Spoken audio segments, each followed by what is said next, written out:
요즘에 저를 좀 사칭하는 불법 리딩방이나 텔레그램 또 단톡방들이 굉장히 좀 많아지고 있는데 각별히 여러분들이 좀 주의를 했으면 좋겠어서 이렇게 좀 영상을 찍게 됐고요. 실제 피해 사례들도 좀 있는 것 같아요. 저는 이런 리딩이라든가 이런 걸 전혀 하고 있지 않거든요. 저를 사칭한 어떤 문자가 온다거나 그런 걸 받으셨을 때는 그냥 무시를 하시거나 꼭 신고를 꼭 해주시면 좀 좋을 것 같습니다.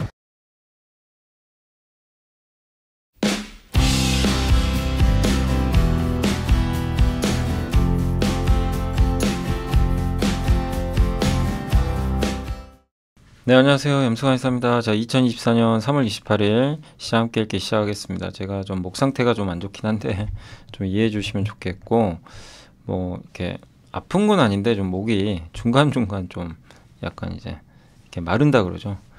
그런 게 있어서 이게 감기라 어쩔 수 없는 것 같습니다. 좀 양해해 주시고, 오늘 일단 삼성전자가 드디어 8만 전자 돌파한 것 같고, 오늘 미국이 또 신고가 냈고, 여전히 좋은데 이제 너무 미국은 많이 오른 게 부담이고 한국은 이제 뒤를 쫓아가는 흐름이라 보시면 좋겠고, 오늘 일단 기업들이 좀 많아요. 세트레가, 하이브, LG노텍, 네이버, 제일기획, JVM, SK 삼성엔지니어링, KH바텍, 기하급수적 성장을 위한 삼성의 투자. 요게 좀 굉장히 괜찮았고요. 오랜만에 하이난연구원이 보고서 쓰셨고, 유안타에서 검사 장비, 그 다음에 중국 이제 전 세계 스마트폰 판매량 좀 나아졌고, 어제 조선 주가 급락했잖아요. 볼티모어 때문에, 그 선박 충돌 사고 때문에. 현대중공업이 그 제조한 베라서 아마 어제 급락을 했던 것 같은데, 그 하이투자에서 오늘 보고서가 나왔고, 화장품하고 그다음 마지막으로 이제 로봇까지 다 해서 마무리를 짓도록 하겠습니다. 근데 그 전에 앞서서 세트랙 오늘 우주항공주가 급등을 했는데 안 가다가 정말 오랜만에 오늘 급등했잖아요. 근데 이제 사실 저도 이번에 아마 조선 끝나면 우주 쪽을 아마 함께 배우기를 다룰 것 같아요. 그래서 계속 성장하는 산업들 이제 공부할 예정인데, 그래서 예전에 미리 좀 준비해 놓은 것들도 있거든요. 근데 이제 요거 먼저 제가 좀 만들었던 자료 한번 참고하시면, 요건 이제 사실 하나 에어로스페이스 IR 자료에 있는 건데, 하나그룹의 우주항공 밸류체인이에요. 그래서 하나 에어로스페이스 홈페이지 들어가시면 아마 보실 수 있을 겁니다. 그래서 우주 발사체, 인공위성, 여기서 제일 중요한 건 인공위성이에요. 민간으로 이전돼 가지고 앞으로 엄청 성장할 산업이고 이미 스페이스X가 띄우고 있죠.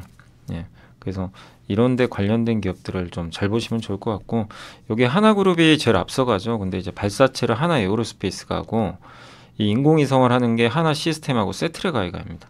세트레가이 이제 소개해드리겠지만, 하나가 예전에 지분 인수 있잖아요. 그죠? 하나 에어로스페이스가. 그리고 우주 탐사까지. 장기 그림으로 보시면 좋을 것 같아요. 그러니까 방산과 우주 쪽. 그래서 위성체 제조하는 거, 세트레가의 하나 시스템, 하나 에어로스페이스. 그 다음에 이제 발사체는 하나 에어로, 그 다음에 위성에서 쏘는 이 영상이라든가 이런 것도 운영하는 거는 하나 시스템하고, 세트레가이의 자회사가 있거든요. 여기 말고도 또 인텔리언 테크도 있고, 하나 그룹 쪽은 아니지만, 그래서 이런 이제 밸류체인들은 우리가 꾸준히 주목을 해야 될 것 같고, 사실 이게 이제 인공위성이거든요. 요거예요. 요걸 이제 만드는 회사가 세트레가입니다. 그래서 세트레가이는 이제 2호 방식으로 만들어요. 2호 전자광학 방식입니다. 여기 있죠. 요 방식이고, SAR은 이제 레이더. 요걸 하는 레이더 방식으로 하는 게 하나 시스템이에요. 이렇게 하고 있고, 그 다음에 이 세트레가이의 소형 위성, 이게 본체인데, 요게 스페이스 IT 있죠. 요게 해상도예요. 보이세요? 해상도 0.3. 근데 이게 내년에 그 스페이스X의 팔콘 그 발사체 통해서 발사될 예정입니다. 그러니까 내년까지도 세트레가이는 모멘텀이 살아있겠죠. 저게 잘 됐으면 좋겠는데, 아무튼 세계 최고 수준의 해상도를 갖고 있죠. 그래서 요런 걸 이제 하는 사업이, 회사가 바로 세트레가이다. 이렇게 보시면 좀 좋을 것 같습니다. 그래서 예전에 좀 만들었던 자료가 하나 있어가지고 좀 가져와 봤고요. 바로 이제 제가 보고서 보면서 소개를 해드릴게요. 그래서 인공위성 시스템 하나 에어로스페이스가 대주주고, 그 다음에 앞으로 위성 발사는 계속 이어지겠죠. 그래서 세계 우주시장 규모가 2020년 기준으로 2,710억 달러, 하나로 300조 원 되는 것 같습니다. 근데 계속 위성은 커지죠. 근데 이 중에 위성의 84%가 통신 위성이고요. 그다음 민간으로 점점 이전해 주는 거죠. 그래서 민간 업체 참여가 늘어날 것 같고, 세트레가이아 하나 에어로스페이스가 컨소시엄 구성해서 다수 프로젝트에 참여하고 있고요. 작년 4분기에 대규모 수주를 좀 기록을 했고, 수주 6개월 시점부터 아마 그러니까 작년에 인식을 했으면 이제 올해 실적이 잡혀요. 예, 그럼 올해 매출 성장은 확실하겠죠. 돈도 흑자로, 그러니까 이익도 흑자로 전환될 것 같고, 그리고 군지비성 프로젝트 아마, 그러니까 무리지어서 이제 작동하는 군지비성이 있거든요. 요거 프로젝트 아마 수혜주가 될 걸로 봅니다. 그리고 아까 보여드렸던 그 스페이스 IT 해상도 0.3mm급, 이게 가격이 굉장히 비싸고요. 예, 극소수의 기업만이 제조 가능하다고 합니다. 그래서 장기적으로 좀 관심 필요할 것 같고, 다만 자회사들이 좀 실적이 안 좋아서 자회사 실적이 돌아서야 돼요. 그게 좀 리스크 요인입니다. 여기 세트력아이고, 요 세트력아이가 만드는 게 위성 본체, 탑재체, 지상체, 서비스. 요거는 이제 자회사가 하고 있고요. 예, 2호 방식, 전자광학 방식이고, SAR은 하나 시스템이 하고 있는 방식. 여기 하나 시스템은 되게 작은 걸 만들어요. 완전 초소형. 세트력아이는 그거보다 좀 더 큰 거. 예. 그래서 요게 이제 해상도로 보시면 좋겠습니다. 5월에 우주항공청 설립되니까 이제 또 모멘텀도 살아있고, 예. 오늘 어쨌든 공교롭게 우주항공주들의 주가가 큰 폭으로 올랐습니다. 예. 그래서 좀 공부해 보시고 절대 쫓아가시면 안 되고, 또 기다렸다가 미리 공부를 해놔야죠. 예. 보시면 좋겠고, 하이브가 요즘에 분위기 좋은데, 유니버셜 뮤직 있죠. 여기 굉장히 유명한 이제 음원 유통 이제 음반 회사인데, 하이브랑 이제 10년 동안 글로벌 판매할 때 독점권을 이제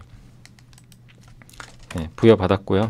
그래서 계약을 맺었고, 하이브 아티스트가 북미에서 활동할 때 이제 마케팅도 도와주고, 예, 유니버셜 뮤직의 이제 아티스트도 위버스에 들어갈 수 있게, 예, 플랫폼 안으로 들어갈 수 있게, 또 유통 수수료도 유리하게 조정이 된다고 하고요. 이 유니버셜 뮤직 같은 경우는 엄청난 아티스트죠. 테일러 스위프트, 미국의 위켄드, 이런 아티스트들이 있으니까 이게 진짜 상상만 해도 이분들이 위버스 플랫폼 안으로 들어온다고 한번 생각을 해보세요. 엄청난 거죠. 근데 모르죠, 뭐 들어올지는. 거는. 예. 코난 그레이는 저는 잘 모르는데, 아무튼 코난 그레이의 위버스, 이분도 굉장히 유명한 분이라고 하더라고요. 근데 이 점도 이번에 이제 계약을 맺어서 들어온다고 합니다. 또 뉴진스 컴백 일정이 잡혔고, 이번 주 월요일 날 데뷔한 아일립 반응이 굉장히 좋습니다. 그리고 제이홉도 또 신작 나오고, 또 올해 하반기는 그 군대에서 BTS 진 가장 맏형이죠. 이제 제대도 하고, 그래서 좋은 모멘텀이 있을 것 같아요. 이분이 이제 코난 그레이고요. 도쿄돔 팬미팅은 아무나 하는 게 아니거든요. 엄청난 이제 메가 아티스트가 된 거예요. 예. 아일리 초동은 역대 5위 기록을 해서 굉장합니다. 예. 그리고 아티스트 투마로우 바이 투게더가 이제 4월 1일 날, 예. 그리고 세븐틴, 뉴진스, 방탄소년단 진, 이렇게 이제 예정돼 있으니까, 그러니까 이런 스케줄들이 이제 또 구체적으로 잡히니까 또 더 이제 올라가는 것 같아요. 그래서 좀 고생하셨지만 엔터주 다행히 좀 살아나고 있고, LG노텍은 확실히 아이폰이 좀 안 좋긴 안 좋은데 그래도 추정치를 올렸고요. 폴디드 좀 있죠, 광학 좀, 그거 만들어서 아이폰에 납품하는데 올해는 모델이 2개 들어가죠. 그래서 좋을 것 같고, 아이폰은 근데 구조적으로 출하량이 줄어요. 이거는 어쩔 수가 없어요. 그래서 애플 공급 회사들한테 안 좋아요. Q 성장이죠. 물량 성장이 나올 수가 없어요. 그러니까 주도주가 될 수가 없는 거예요.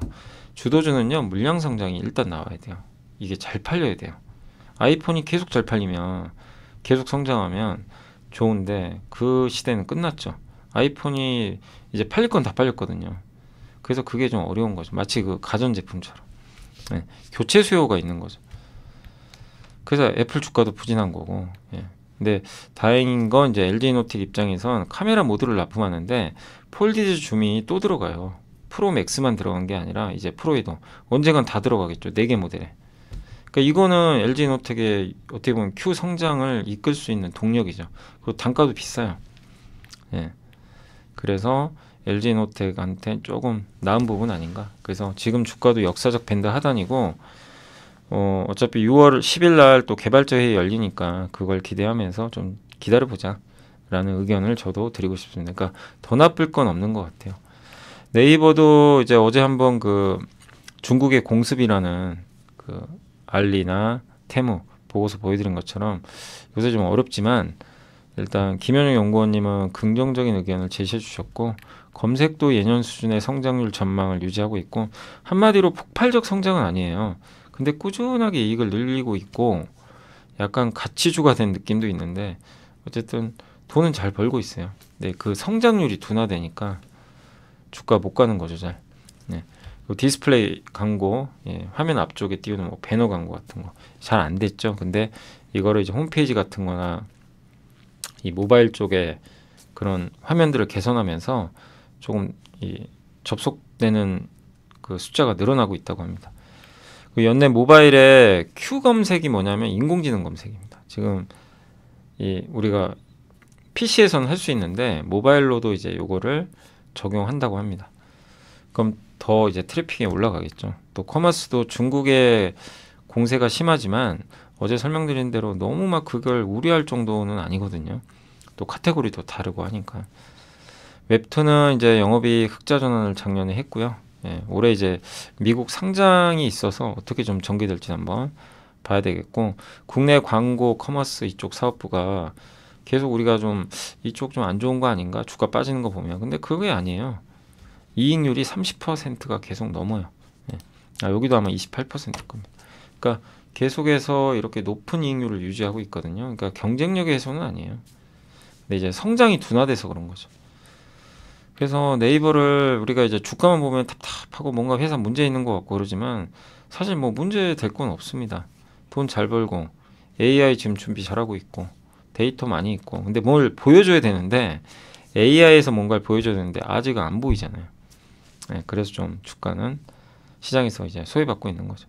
그러나 장기적으로 기업 가치가 좀 변한 건 없고 기업 가치가 올라가기 위해서 계속 노력하고 있는 기업 중에 하나니까 잘 좀 지켜보시면 좋겠습니다. 아무튼 너무 우려보다는 지금은 저는 이렇게 안 좋을 때 오히려 좀 나아질 게 뭐가 있는지를 찾아가지고 기회로 삼는 것도 하나의 방법인 것 같아요. 그러니까 주가 하락했다고 기업 가치가 하락한 건 아니거든요. 주가 올랐다고 기업 가치가 또 오르는 것도 아니고 그게 무조건 정비례는 아니에요. 근데 결국에 이제 장기적으로는 기업 가치에 정비를 하지만 근데 지금은 어떻게 보면 단기적으로는 막 미인대라는 표현 많이 쓰잖아요. 그 주식시장을. 근데 인기가 없죠. 사실 지금 어떻게 보면 네이버는 그런 상황인 것 같습니다. 제일기획도 인기 없는 기업 중에 하나죠. 근데 돈 꾸준히 잘 벌고 배당 많이 주고 참 괜찮은 기업인데 시장은 인정을 안 하죠. 목표 주가 3만 원 왜 성장을 못 하니까 많이 막 20% 30% 성장이 아니라 한 자릿수 성장이니까 좀 답답한 것 같고요. 다만 올해 파리올림픽이 있고 유럽이 좀 그동안 안 좋았잖아요. 예, 근데 이제 파리 제일기획 실적의 19% 차지하는 유럽의 거점 도시죠. 그래서 좀 2분기 지나면서 나아질 것 같고 배당 주주 환원은 정말 잘해줘요. 예, 배당을 60%가 줍니다. 배당 성향 100원 중에 60원을 주는 거죠. 그 번 돈의 60%를 올해 배당 수익률은 7% 정도 예상되고 자사주 12% 있으니까 소각 기대도 있고요. 그래서 저는 연말에 4분기 출범한 밸류업 지수 나오면 거기에 제일기획은 포함되어야 되는 기업 아닌가 그렇게 감히 말씀을 드리고 싶은 게 ROE도 되게 높아요. 15% 배당도 잘 줍니다. 이런 기업들은 좋게 평가해줘야죠. 주주원은 잘하잖아요. 그죠? 예. 그래서 좀 굉장히 편한 기업인 것 같아요. 예. 그래서 만약에 이제 올림픽 다가오면서 주가 오를 수도 있잖아요. 그러면 이제 그땐 또 트레이딩으로 약간 현금하셔도 되고. 예. 왜냐하면 뭐 고성장하는 기업은 아니니까요. 근데 그래서 쌀 때 투자하면 굉장히 편하다. 그런 말씀 드리고 싶습니다. JVM 오랜만에 보고서 나왔는데 이것도 어제 그 뭐죠 라이브 하는데 많이들 물어보시더라고요. 이제 주가 좀 흘러내리니까. 근데 다 그래요. 이게 주가 흘러내리면 다들 걱정돼가지고 많이들 물어보시고 대표적으로 제가 제일 항상 많이 말해요. ISC 그때 7만 원 초반까지 가니까 정말 많이들 물어보시더라고요. 근데 10만 원 갔잖아요. 어느새. 예. 그러니까 참 이게 빠질 때는 무섭고 이걸 팔아야 되나 확신도 안 되고. 예. 네, 그런데 JVM도 최근에 그런 것 같아요. 이제 빠지다 보니까 많이들 또 걱정하시는 것 같은데, 근데 사실 뭐 아무것도 바뀐 게 없거든요 지금. 그리고 빠져도 제가 뭐 왜 빠졌는지 저도 알 수도 없고, 그잖아요. 제가 어떻게 알겠어요. 일일이 다 그걸 알 수도 없는 거고, 기업은 일 열심히 하고 있는데 뭐 예를 들면 인기 투표에서 밀려서 안 갈 수도 있고, 뭐 네이버도 마찬가지죠. 네이버도 잘하고 있거든요. 예, 큰 문제는 없는데 주가는 빠져요. 그럼 걱정은 되는 거죠. 중요한 건 앞으로가 문제인데, 그러면 이제 이 투자 포인트가 훼손됐냐 그걸 봐야 돼요. 근데 전혀 훼손된 건 아직은 없어요. 우리가 확인하는 걸로는 없습니다. 나중에 뭐 실적 발표할 때는 확인이 가능하겠지만, 그래서 앞으로 트렌드를 보면 무인화 트렌드가 지금 계속 이어지고 60개국의 판매만 갖고 있고, 아시아는 약봉지형으로 약을 타서 쓰잖아요. 북미나 유럽 거는 약통 있죠. 약에다가 똑같은 약만 넣어야 돼요. 그리고 또 약통이 다른데 파우치형은 약을 섞어주죠. 그래서 저도 이제 뭐 예를 들면 감기 걸리면 약국에 가면 약 주잖아요. 이렇게 조제약 있으면 병원 갔다가 오면, 그러면 그 파우치 그 봉지에 뭐 들어있죠? 여러 개의 알약 들어가 있죠. 종류가 다르죠. 그거 그냥 내가 약봉지 뜯어가지고 마시면 되잖아요. 먹으면 되죠. 미국은 안 그래요. 약 종류별로 약통이 하나씩 담겨 있어요. 약통에. 그래서 이걸 자기가 섞어 먹어야 돼요. 그래서 잘못 먹어서 사망하는 경우도 있어요, 실제. 예. 약물 남용도 되기도 하고. 그래서 지금 서구 유럽에서도요, 파우치형을 공장하는 추세입니다. 파우치형을 이제 자동으로 만들어주는 게 이 회사의 주력 제품이죠. 파우치형 약품 조제 자동화 시스템, AT-DPS. 근데 앞으로는 약품을 검수하는 걸 자동화해주는 다관절 조제등, 로봇팔, 전자동 약품을 분배해주는 거. 이게 뭐냐면 이제 약품 같은 거 분배해가지고, 예를 들면 이제 병원 같은데 이런 거 있죠. 요거 단가도 비싸요. 예, 기존 주력 제품보다 2배에서 10배까지. 근데 실제 이 메니스란 제품은 저번 실적에서 보니까 유럽에 뭐 나간 거 아니냐 이런 뭐 내용도 있는 것 같고요. 어쨌든 이제 AT-DPS 누적 설치 대수는 2만 1000대인데, 이게 또 설치가 많이 되면 좋은 게 거기에 소모품이 많이 들어가요. 그러니까 이제 우리나라는 성숙 시장이라 고성장은 아닙니다. 그래서 시스템 성장률이 6%밖에 안 되지만 소모품은 2자리 많이 깔았기 때문에, 그러니까 우리 프린트 토너랑 비슷한 거예요.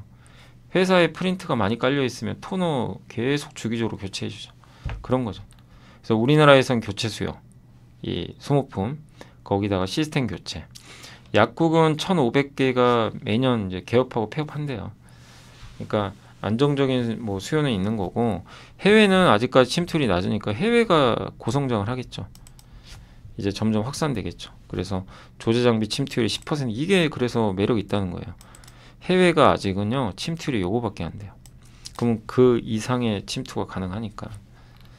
퍼도 10.1배, 10년 만에 세 번째 또 역사적 하단 밸류에 또 왔대요. 그러니까 투자하자, 뭐 이런 내용인 것 같습니다. 그리고 경쟁사도 얼마 없고, 그러니까 이 JVM을 옛날에 제가 기업 분석에 이 표본으로 많이 말씀드려요.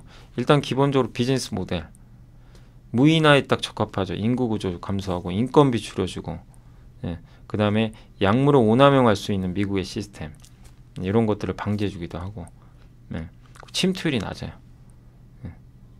그죠? 그리고 약에 대한 수요는 꾸준하고, 그리고 경쟁사가 적어요.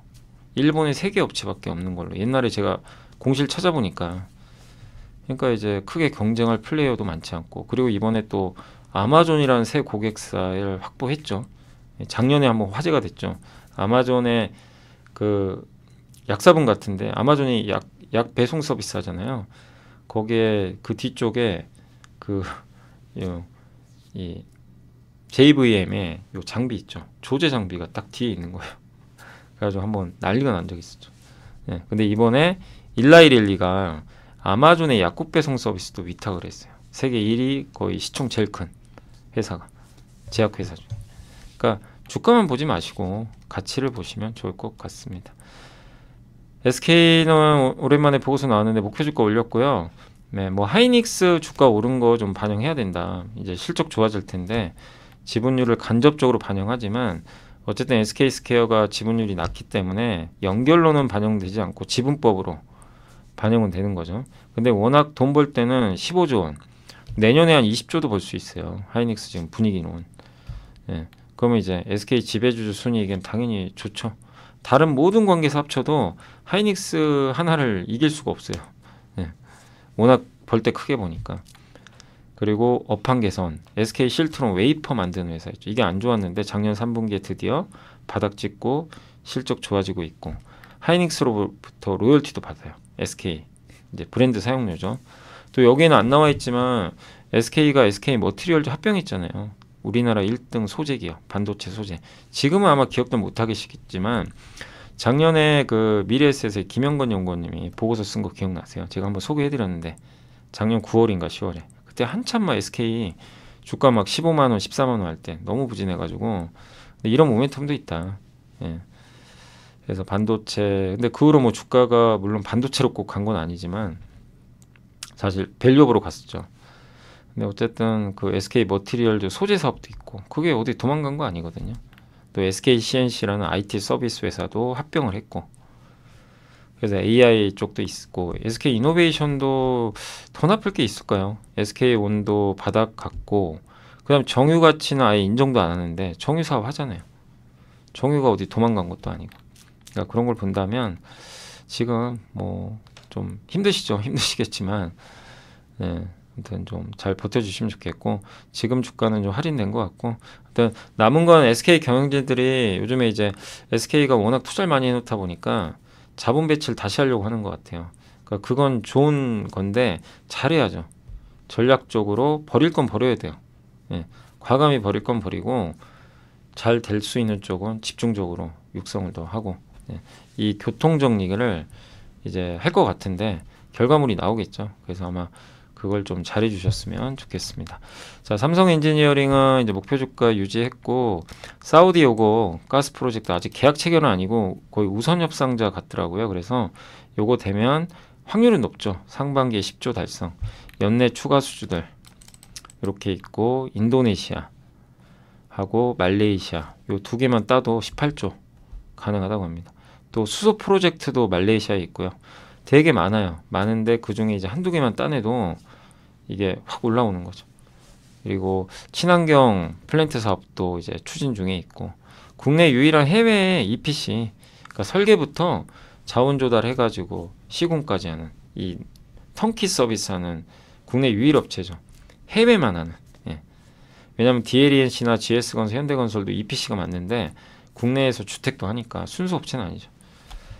그래서 주가가 좀 부진할 때 오히려 기회를 찾고, 주가가 좋을 때 좀 멀리하는 그런 게 필요할 것 같습니다.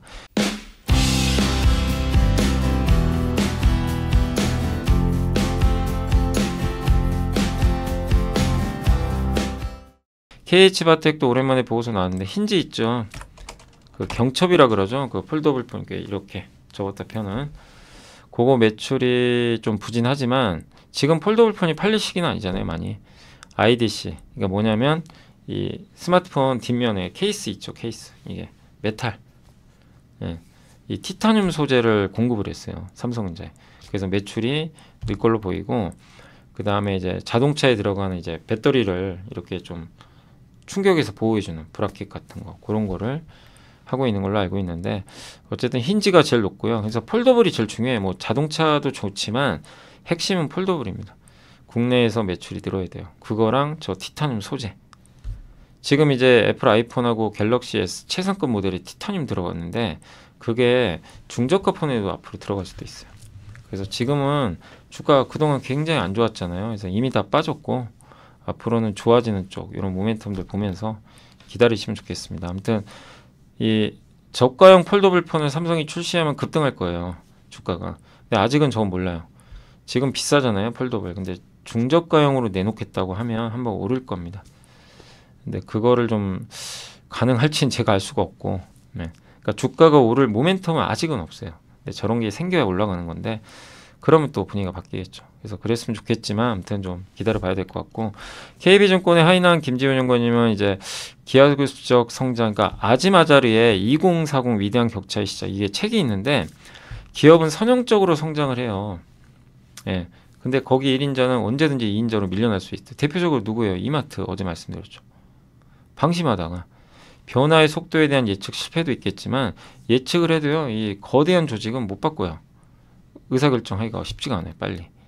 근데 여기 대표적으로 빅테크, 팡, 전기차, 테슬라 20년대 초, 지금은 AI, 기하급수적으로 성장하죠. 예. 그래서 그런 걸 하기 위해서 삼성이 투자한다는 얘기예요. 지금 선형적으로 간다는 게 아니라 삼성은 매출이 정체돼 있거든요.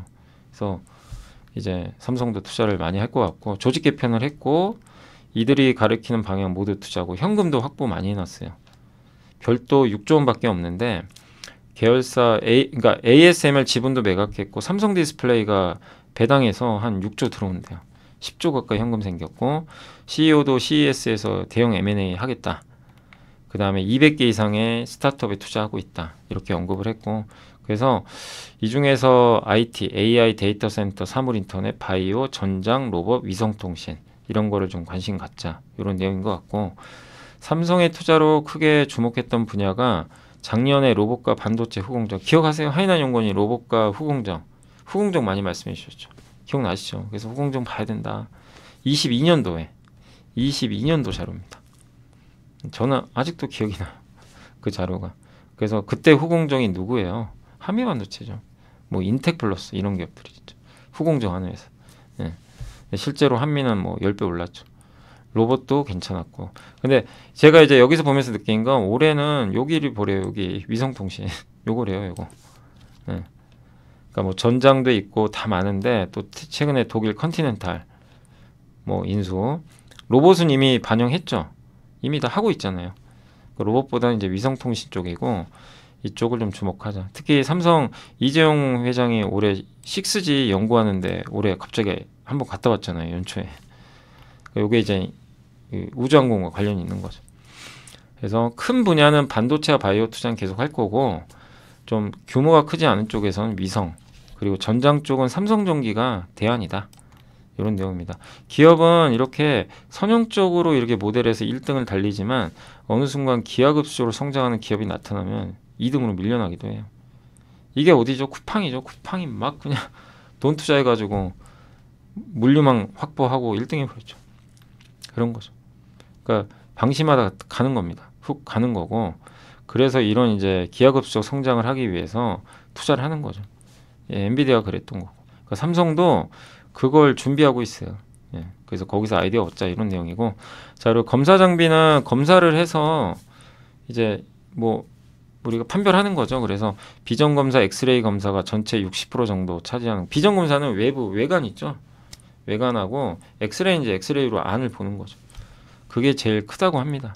그래서 그런 내용들이고 그리고 검사 장비 수요는 왜 느냐면 글로벌 제조 공장들 대부분이 동남아에 있는데 아시아 인건비가 지난 10년간 2배 정도 올랐다고 합니다. 그래서 인건비 부담으로 검사 장비 수요는 좀 증가한다 이렇게 되어 있고 리쇼어링 수요 그 다음에 북미에다 공장 지어야 되고 그래서 적용처가 점점 확대되고 있죠. 반도체만 있는 게 아니라 2차 전지, 음식료, 제약바이오까지. 예. 그리고 원래는 이제 육안으로 옛날에 많이 했거든요. 그래서 간단하고 돈도 많이 안 들고 근데 사람이 해야 되니까 숙련도에 따라 분량 판정률이 다를 수가 있고 또 검사원들 기량을 올려야 되니까 비용도 투입되고 그리고 뭐 기판 안이나 이런데 검사 불가능. 그러니까 기가비스 가는 거는 저 기판 안을 봐요. 어떻게 봐요? 눈으로 못 보죠. 예. 그리고 검사 장비 2분기 주목 요인은 신제품이 많이 출시되고 신규 공정, 신산업, 제품 사이즈 변경, 투자 확대 이건데 이걸로 인해서 수요가 는다. 그래서 반도체는 신규 반도체 늘어나니까 당연히 거기에 장비 들어가죠. CXL, PIM은 메모리가 연상 기능하는 거예요. 이런 새로운 칩들이 나와요. 그럼 새로운 거기에 맞는 또 장비가 필요한 거고 반도체 이거 적층이죠. 패키징을 하면 막 위로 쌓죠. 예. 그러면 어떻게 됩니까? 당연히 예. 이게 검사 면적을 증가시키니까 판가 올라가고 여기 인텔의 패키징 코어스는 TSMC H큐브는 삼성전자 각각 이제 이종 칩을 연결하는 거예요. 메모리랑 비메모리를 패키징 방식인데 좀 다르긴 하지만 대동소이합니다.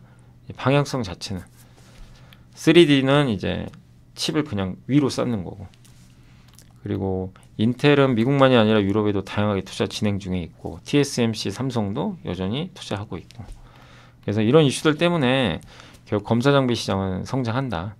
예. 그리고 비전 자동으로 완전 자동 비전 검사나 엑스레이 검사 장비 주목하자. 그래서 인텍 플러스가 그 비전, 외관 검사하는 거고, 그 다음에 2차 전지 안에 이제 엑스레이로 보는 거, 요거를 이제 펜트론이 하고 있고, 이런 기업들을 이제 찍어주셨지만, 어쨌든 검사 장비 회사는 정말 많아요. 그래서 검사 장비 시대가 열렸고, 굉장히 중요하다. 저도 그렇게 보고 있고, 그 다음에 WLP는 웨이퍼에서 패키징을 바로 하는 거예요. 여기. 그러니까 자른 다음에 개별 칩을 하나하나씩 패키징하는 게 아니라 웨이퍼에서 먼저 조립 포장을 다 한 다음에 그 다음 자르는 거죠. 그래서 이제 비용도 절감되고, 그거 이제 애플 TSMC가 애플에 공급하는 방식이고, PLP 뭐냐면 기판에서 직접 하는 네모난 기판. 웨이퍼는 동그랗죠. 그러니까 버리는 게 없어요. 그래서 요거랑 요런 게 이제 PLP다. 요런 방식들이 있다는 거 염두에 두시면 좋겠습니다. 중국도 그렇고 글로벌 스마트폰 판매량이 8.1% 성장해서 21년 5월 이후 최고로 올라섰대요. 중국도 좋았고, 미국은 둔화폭 완화, 유럽 신흥국 회복, 3월에도 양호할 것 같고, 지역별로는 중국 판매가 개선될 걸로 보여서 긍정적인데 3월도 좋을 거라고 합니다. 화웨이가 105.8%나 증가했고, 갤럭시도 팔리고, 부품 재고 낮고, 또 4월에 화웨이 신제품, 하반기에는 중국 AI 스마트폰 나오니까 계속 긍정적으로 보시면 좋을 것 같아요. 그래서 수혜주는 삼성전자, 삼성전기, JNTC, 세경하이테크 좀 수혜를 예상을 하고 있습니다. 자, 그리고 이제 많은 분들이 궁금하실 조선, 이제 어제 좀 또 이런 사고가 나서 또 사람이 또 사망했기 때문에 좀 안타까운데 없어야 되겠죠. 근데 이제 원인이 어떨지는 지금 몰라요. 여기 볼티모어항이 자동차가 많이 수출입 항구거든요. 그래서 자동차 운반선들이 많이 다니는데, 이게 여기 실렸던 컨테이너가 선박이 현대중공업이 2015년에 만들었던 배래요. 엔진 제작도 현대중공업이 했는데, 물론 엔진 라이선스는 독일의 만사가 갖고 있어요. 그래서 근데 거기 이제 보조 역할을 하는 보기 엔진 같은 경우는 현대중공업이 자체적으로 만든 힘센 엔진이고, 근데 선박 엔진 보증 기간이 1년이거든요. 그래서 2015년 인도에 보증 기간을 지난 선박은 사실 조선소의 손을 떠났어요. 이미 이제 그건 손을 떠났는데, 그래서 아마 보증 기간 이후의 선박은 주요 부품이나 장비는 선주가 직접 관리를 하는 경우들이 많이 있다고 합니다. 수리조선소 찾아가서 하고. 그러니까 이제 현대중공업이 책임질 부분은 아니라는 거죠, 사실. 그런 선박 수리는. 그리고 이 선박은 또 개조를 했대요. 스크러버. 황이 많이 배출돼요. 이 벙커CU가 원래 선박 같은 경우에 벙커CU를 많이 쓰거든요. 그러면 거기에 황이 어마어마하게 많이 나오니까 매연 있죠. 선박의 매연이 장난이 아닙니다, 그게. 그래서 그거 줄이자 그래가지고 저유황유를 쓰거나 황이 적게 든 경유를 쓰던가, 아니면 스크러버는요, 이 배출할 때, 이 배기가스 배출할 때 선박이 그걸 없애줘요, 황을. 그래서 그거를 개방형은 바다에다 버리기도 하고, 폐쇄형은 이제 안에다 담아요. 안에다 담으면 환경적으로는 오염은 없겠지만 다른 이제 운송할 수 있는 공간이 줄겠죠. 그런 건데, 이게 폐쇄형인지는 잘 모르겠어요, 개방형인지. 근데 스크러버 개조를 했대요, 중국에서. 어떻게 보면 여기가 이제 또 개조한 거니까 이쪽에 또 뭐 책임 소재가 있을 수도 있어요. 근데 어쨌든 현대중공업이 만든 배는 맞기 때문에 이걸 어떻게 이제 할지는 참 이제 판단이 어려운 거죠. 그래서 만약에 소송까지 간다고 해도 되게 막 복잡해요. 뭐 거기 선주도 있고, 이걸 또 검사하는 성급, 이 성급은 또 일본에서 했대요, 검사는. 검사 기관이. 이게 고장으로 밝혀져도 그럼 누구 잘못이냐 이거죠. 그걸 밝히는데도 시간이 많이 들고. 근데 이제 여기 애널리스트 분의 의견은 뭐냐면, 이 선박이 너무 무리하게 운항을 했대요. 20년부터 스크러버 개조를 했는데, 스크러버 개조하기 위해서는 이제 운항을 못하죠. 2달 동안 운항을 못한 거예요. 그거 벌충하려고 2017년, 19년에는 평균적으로 운항했던 게 비슷하대요, 다른 선박과. 최근 3년간은 운항 거리가 많이 늘었대요. 19.8. 1회당 운항 거리가 48.1% 많을 정도로 너무 과혹한 조건에서 운항을 지속했다고 합니다. 그러니까 이게 단순히 운항 기간이나 거리가 길다고 문제가 생기는 게 아니지만, 무리하게 너무 일정을 한 거 아닌가. 또 수리도 제대로 안 한 거 아니냐. 또 일각에서 연료를 오염된 걸 쓴 거 아닌가. 그래서 알 수는 없어요. 그래서 현대중공업이 책임질 가능성이 높지는 않는데, 모르는 거죠, 그거는 사실. 근데 여기 보면 성급 검사하는 건 일본이고, 중국에서 이거 수리했거든요. 그래서 운항을 이렇게 많이 했대요. 운항거리가 이렇게 붕괴돼 있고, 원래 이제 이렇게 했던 건데 되게 막 여기저기 많이 다닌 거죠.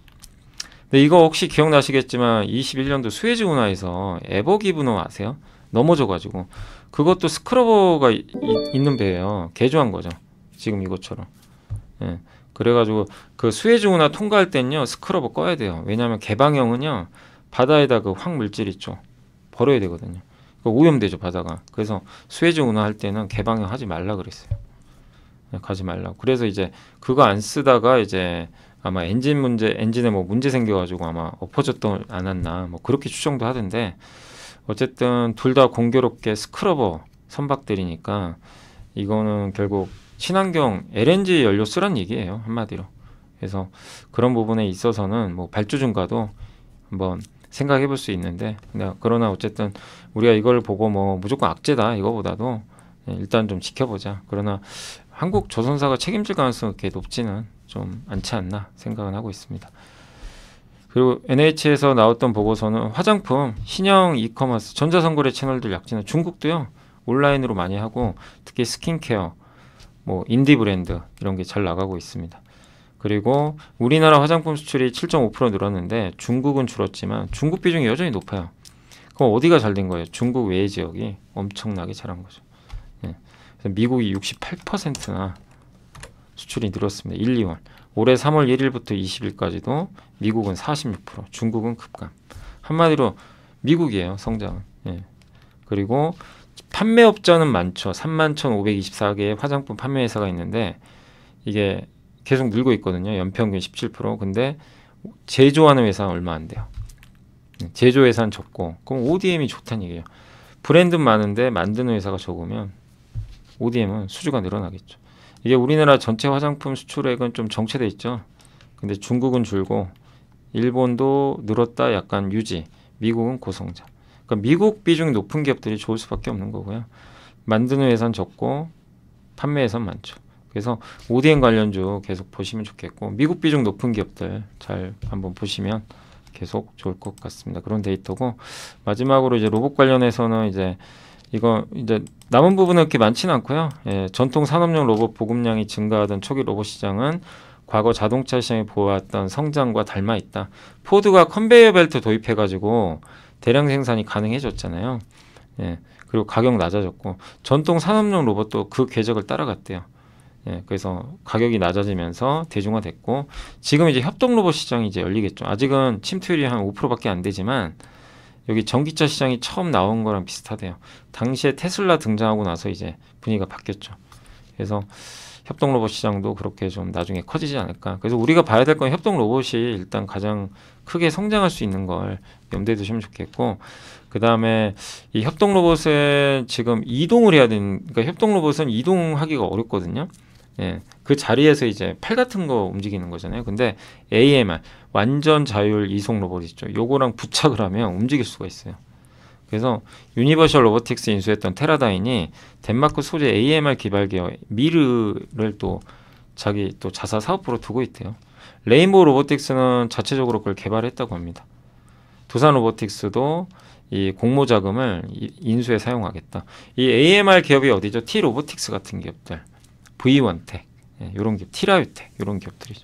그래서 보시면 요게 결합된 거예요. 밑에 예, AMR, 위에 팔 달렸죠. 붙인 거예요, 둘이. 예. 그리고 애프터마켓, 이거 이제 부품 교체 유지 보수 시장도 커질 것 같고, 그 다음에 나올 건 이제 휴머노이드, 우리 인간처럼 생긴 거. 그래서 지금 보스터 다이내믹스도 약간 이제 그런 형태인데, 아틀라스라고 있어요. 근데 뇌는 없대요. 근데 유압구동 방식으로 막 덤블링하고 난리가 아니라 막 그냥 뭐 묘기에 가까운 걸 해주는데, 문제는 너무 시끄럽고 1시간밖에 운영을 못 한답니다. 테슬라는 전기 모터를 써요. 그러니까 전력 효율성이 높죠. 예. 그래서 근데 휴머노이드 쓰는 거는 우리 인간을 대신해서 뭘 작업하기 위해서 만드는 거예요. 좀 위험한 작업들이 있죠. 반복적이거나. 근데 거기서 덤블링 하는 게 뭔 필요가 있냐 이거죠. 그죠? 이건 뭐 군용에 필요할지 모르겠어요. 군대에서는. 예. 왜냐면 이제 전쟁 같은 거 할 때. 근데 어쨌든 유압구동 방식에 의존한다면, 그러니까 이 보스턴 다이내믹스는 현대차가 인수했잖아요. 분명히 이건 좀 잘 고민하셔야 될 것 같아요. 유압구동 방식은 경쟁력이 훼손될 수 있다. 그래서 휴머노이드가 어디에 많이 들어갈지 그걸 명확히 좀 타겟팅 해야 될 것 같고, 피규어 영일은 빅테크들이 선택한 휴머노이드예요. 그래서 인텔, 마이크로소프트, 오픈AI, 엔비디아 요런 이제 제품이라고는 비슷하죠. 예. 그리고 BLDC 모터와 브러쉬가 없는 이제 그 모터 하고 하모닉 드라이브의 정밀 감속기. 그러니까 이 감속기가 정말 중요해요.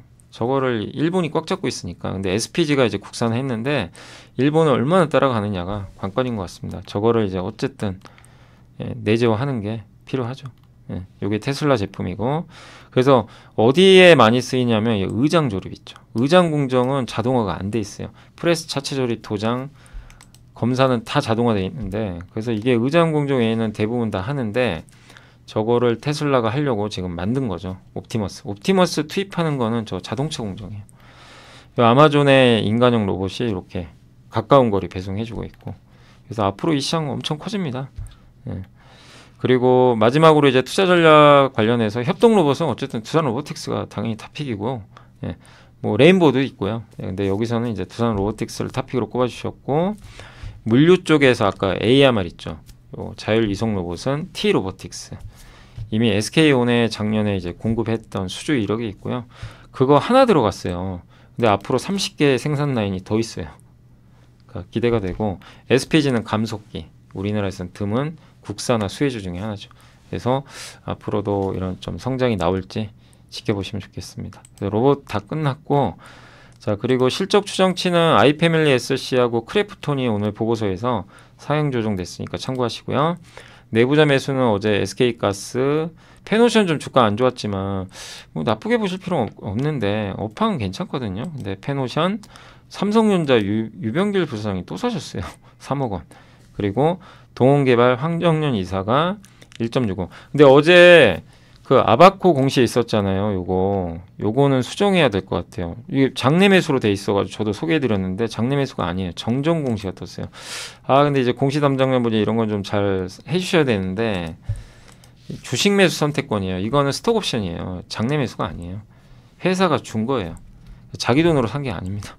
그래서 좀 요거는 아쉽고, 어쨌든 수정해야 됩니다. 아바코는 장내 매수 없습니다. 요거 아니에요. 예. 장내 매수 아니고 스톡 옵션 받은 거니까 꼭 여러분들 그렇다고 뭐 아바코 투자 매력이 떨어지냐, 그게 아니고 그래도 이 스톡 옵션이니까 정정은 해야 될 것 같습니다. 그리고 하나 시스템이 어제 이제 한국항공우주 무장일기 있죠. 그거 2차 양산 수주 받았고, 페노션은 투자한대요. 원유 운반선. 앞으로 원유 이쪽 운반선 시장도 커지니까 내적 건조. 그러니까 이 뭐죠? HMM 인수하지 말고 차라리 이런 본업에 집중하라는 거죠. 아니면 배당을 많이 주든가. 이런 결정은 긍정적인 것 같습니다. 자, 그리고 이제 시장 끝나서 말씀드릴게요. 오늘 제가 좀 시간이 좀 부족해서 빨리 좀 하겠습니다. 예. 오늘 일단 국내 증시가 잠시만요. 예. 오늘 코스피는 막판에 좀 밀렸네요. 아까 플러스까지 났는데 코스닥도 오르다가 좀 밀려버려서 약간 좀 아쉬운 부분이 있고, 오늘은 일단 기관이 좀 판 게 조금 아쉽습니다. 업종으로는 오늘 유리기판 쪽에서 일부 필옵틱스가 상한가에 갔어요. 대단합니다. 그리고 SKC가 2%, HBM 한미가 뭐 날라갑니다. DIT, 나도 질세냐, 제우스, 뭐 제노셈, 케이스텍, 온디바이스 AI에서 오랜만에 제주 반도체 다시 급등, 가온칩스 급등했고요. 그 다음에 시스템 반도체 기업들 다 대부분 오늘 좀 좋았던 것 같습니다. 항공주도 오랜만에 괜찮았고요. 그다음 반도체 장비 다 좋았고, 우주항공의 날이에요 오늘은. 그죠? 세트레가이, 그리고 태용이 우주항공에도 연결이 돼 있긴 한데 사실 이건 풍력으로 봐야 됩니다. 그리고 오랜만에 덕산하이메탈도 자회사 우주 관련주가 있죠. 면세점 업체들 주가 오늘 좀 일부 괜찮았고, 그리고 오늘 미국에서 태양광주들이 급등했어요. 그리고 바이든 지지율 올라가니까 어제 한번 말씀드렸잖아요. 그래서 오랜만에 오늘 정말 다행히 풍력주들도 좋았던 것 같습니다.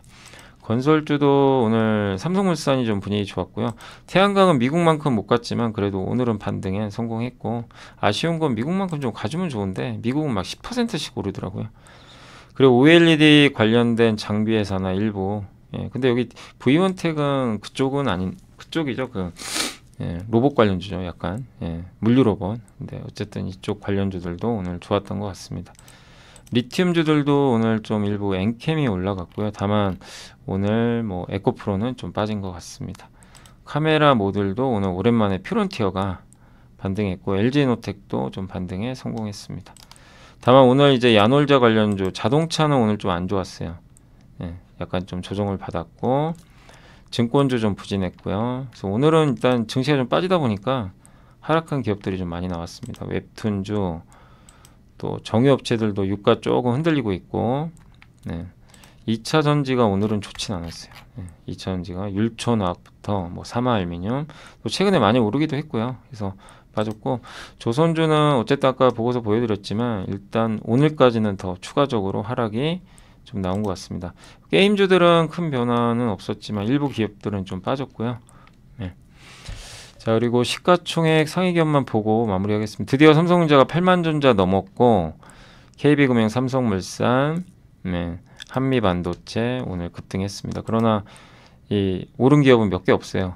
예, 대부분 다 안 좋았습니다. 하나에어로, 그러니까 방산, 그 다음에 여기 밸류업 관련주들 이쪽은 좀 많이 빠졌습니다. 그러다 보니까 금호석유도 오늘 좀 아쉽게 좀 빠졌던 것 같고 코스닥으로 넘어가면 오늘 코스닥 같은 경우는 에코프로 쪽이 안 좋았고요. 그쪽이 급락했고 다만 가온칩스 같은 반도체 회사들의 주가가 급등세를 보였습니다. 그러나 오늘 바이오 일부 PSK홀딩스 좀 빠졌고 2차전지 소재 삼천당 제약 같은 제약바이오 이쪽은 조금 부진했던 것 같습니다. 어제 많이 빠졌던 알테오젠 블록들이 있었는데 오늘은 다행히 한 6% 가까이 좀 올라서 잘 끝난 것 같습니다. 그래서 코스닥은 그냥 종목 장세예요. 그래서 시장 오늘 좀 이렇게 좀 시간이 부족해서 마무리하겠습니다. 아무튼 오늘 고생하셨고요. 내일 또 좀 더 자세히 좀 해드리고 오늘 시장은 여기서 마무리하겠고요. 오늘도 이렇게 시청해 주셔서 감사드리고 계속해서 좀 좋은 어떤 이제 모멘텀 있는 기업들 찾는 훈련 계속 해 나가시면서 시장 나쁘지 않으니까 천천히 다 이제 너무 오른 것만 좀 조심하시면 좋겠습니다. 감사합니다.